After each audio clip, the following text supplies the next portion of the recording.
काही संबंधित राज्यांचं मला आणि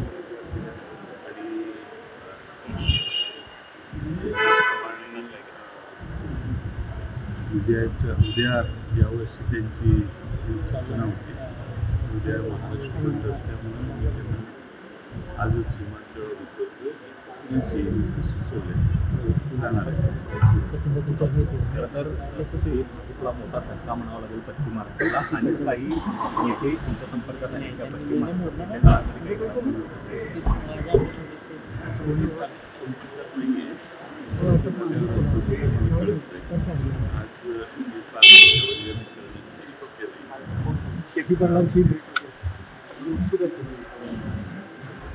त्यांची 1-2-3 माझी भेट यापूर्वी झालेली. आई बाबा होण्याचे स्वप्न अजून पूर्ण झाले नाहीत का? आई बाबा होण्याचे तुमचे स्वप्न पूर्ण करा अपोलो फर्टिलिटीद्वारे. मोफत सल्ल्यांसाठी कॉल करा 9953420359. साहेब, तुम्हीच महाविकास आघाडीच्या मुख्यमंत्र्यांची चेहरा संदर्भाची चर्चा झाली. उद्धव ठाकरेंचं म्हणणं आहे की जाहीर काय असं आहे की निवडणूक अजून बरेच लांब आहे. कशाची घाई करायची गरज नाही. आणि शेवटी आम्ही महाविकास आघाडीची सगळे जास्तीत जास्त संख्या कशी आमची निवडणूक याकडे लक्ष केंद्रित करतो. त्यामुळं बाकीच्या सगळ्या गोष्टी या वरिष्ठ पातळीवर करतो. उद्या महाराष्ट्र बंद या संदर्भात कोर्टामध्ये महाविकास आघाडीची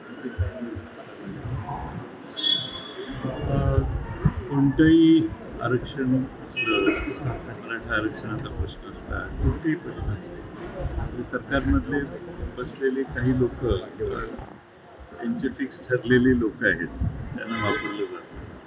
तसं महाविकास आघाडीने जो पुकारा दिला आहे तो महाराष्ट्रातल्या महिला सुरक्षित नाही याकडं राज्याचं गृह खातं आणि राज्य सरकारने गांभीर्याने पाहावं.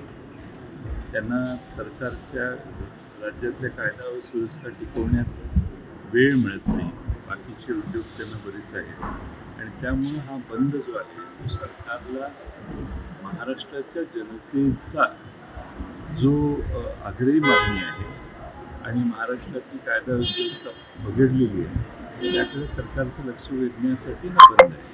आता कोर्टात कुणी कुणाला पाठवलं हे मी सांगण्याची गरज नाही. कारखानदार आहे महायुतीच्या कारखानदारांना फक्त माफ दिलं जाते.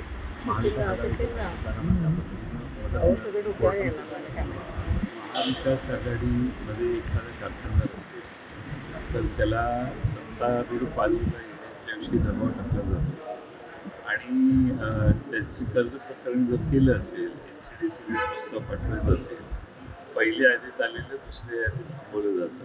वरून मंजूर करून आलं तरी थांबवलं जातं. मला वाटतं की राज्य सरकार हे सर्व केसेसकडे समान दृष्टीने बघत नाही. पक्षपात करून काम राज्य सरकार सध्या करतं आहे. स्वतःच्या सत्तेचा वापर स्वतःच्या बाजूला फुगीरभरती वाढवण्यात करते आणि त्यामुळं आज काल कोर्टाने देखील एका कारखान्याच्या बाबतीत त्यांनी मागणी केलेले 107 कोटी रुपये राखून ठेवावे असे सूचना किंवा असे आदेश कोर्टाने दिलेले. अन्य बाबीत देखील तसे आदेश हळूहळू. काल मुख्यमंत्री कोल्हापूरमध्ये आले होते. त्यांनी वचन केला, मात्र विरोधकांचा यामध्ये पोटशू त्याचा आरोप केला. आम्हाला पोटशू काहीच कारण नाही. पैसे वाटून आत्मविश्वास नाही आहे. आता महाराष्ट्रात महिला सुरक्षित नाही. त्यामुळं लहान बालक, लहान मुलं, आया बहिणी सगळ्या रस्त्यावर यायला लागले. सरकारला सांगतायत की आम्हाला सुरक्षितता जास्त महत्त्वाची आहे आणि सुरक्षितता नसेल तर बाकी कुठलीही मदत महत्त्वाची नाही हे राज्यातल्या महिला सांगतात. त्यामुळे सरकारला असं वाटतं पैसे दिले बाकी सगळ्या गोष्टी जागरूक चालू केल्या.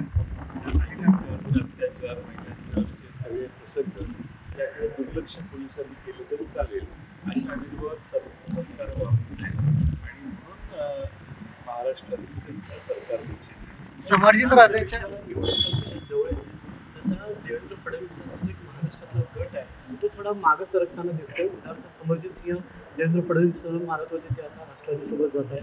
करवीरमध्ये ही परिस्थिती आहे. पश्चिम विविध जिल्ह्यांमध्ये ही परिस्थिती आहे. तर महायुतीमध्ये खरंच देवेंद्र फडणवीसांची पिछाड होते असं वाटतं. आणि यामुळे महायुतीला खिंडारपणाला सुरुवात झाली का?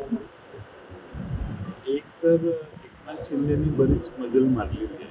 त्यांनी इतर दोघांना बरेच मागे टाकलेलं आहे. त्यांनी दिल्लीचा कब्जा घेतलेला आहे.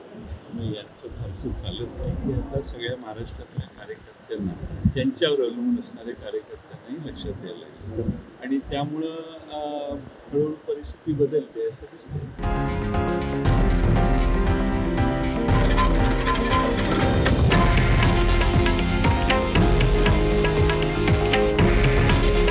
हे आहे देशातील नंबर 1 न्यूज नेटवर्क आणि आपण पाहत आहात TV9 मराठी. काळजी तुमची, हित महाराष्ट्राचं.